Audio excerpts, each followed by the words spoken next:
Hi, hello! Esse vídeo vai ser para apresentar a vocês o Future Perfect em inglês, ou seja, o futuro perfeito em inglês, ok? Vamos lá. O Future Perfect, ou seja, futuro perfeito, é um dos tempos verbais utilizados para se falar sobre o futuro. Isso acontece porque ele permite descrever uma ação que será concreta e finalizada em algum momento distante. Portanto, é utilizada para abordar o passado em um determinado ponto do futuro. Vamos ver. Vou dar alguns exemplos. Então, por isso, o Future Perfect é utilizado para descrever um acontecimento no futuro que antecede outra ação ou também ações que irão ocorrer antes de um período de tempo determinado no futuro. Bom, apesar de soar estranho, essa estrutura verbal também existe no português e se chama futuro do presente composto, ok? Então vamos lá. A estrutura desse tempo verbal, dessa conjugação aí verbal.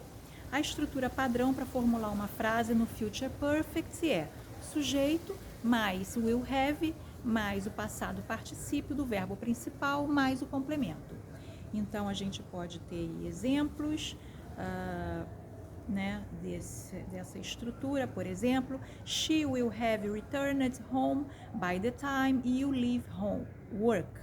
Então, she will have returned home by the time you leave work. Ela já vai ter retornado para casa no horário que você sair do trabalho.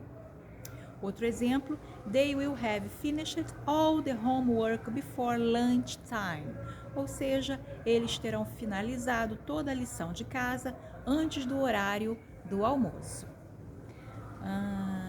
Isso é estrutura afirmativa. Vamos agora à estrutura negativa, ou seja, negative sentence. A primeira foi affirmative sentence, agora negative sentence. A negativa do future perfect é formada pela inclusão do not na frase. Então, como é que vai ficar? Sujeito mais will not have, mais o passado particípio do verbo principal, mais o complemento.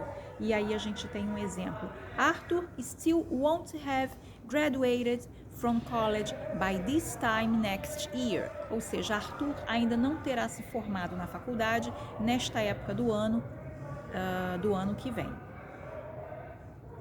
Outro exemplo, my children will not have washed the dishes when I finish cleaning the house. Ou seja, meus filhos não terão lavado a louça quando eu terminar de limpar a casa.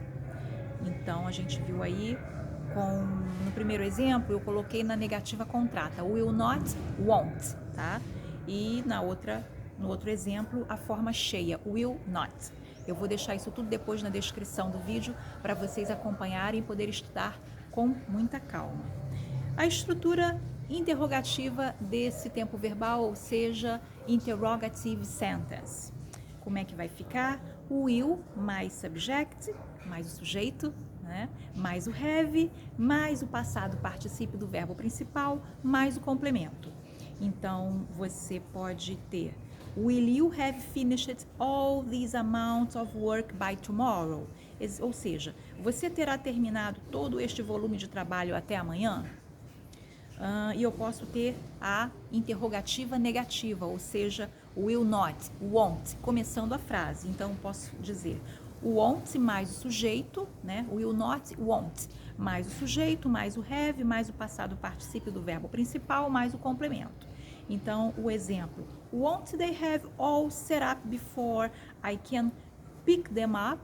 Ou seja, eles não vão ter tudo pronto antes de eu poder buscá-los? Interrogação, né? Já que é uma pergunta. Bom, expressões aí que vão ser muito utilizadas com esse tempo verbal são advérbios de tempo, until, before, e locuções adverbiais também, by the time, muito comuns de aparecer nesse tempo verbal, porque é um tempo verbal que indica futuro. Ou seja, então, vamos ficando por aqui. Se você gostou desse vídeo, deixa o seu like, compartilha o vídeo com os amigos, se inscreve no canal e ativa o sininho para receber aí notificações de novos vídeos. Ok? Bye! See you!